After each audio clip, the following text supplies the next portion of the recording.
बैलगाडा सगळ्यात आता सुरू झाल्या आणि दिवसेंदिवस राडा सुरू होते आतापर्यंत पण झाला.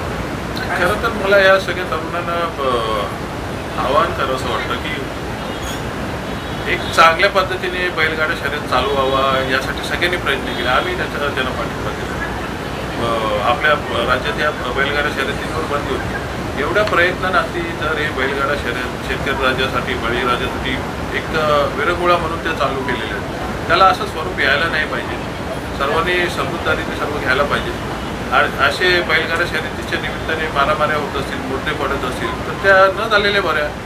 मला वाटतं अशा गोष्टींसाठी बैलगाडा संघटनेने एक कडक पाऊल उचलणं गरजेचं आहे, नाहीतर याच्यात पुढे काहीतरी घडू शकतो. कोणार्क, अपना शहर अपनी बातें.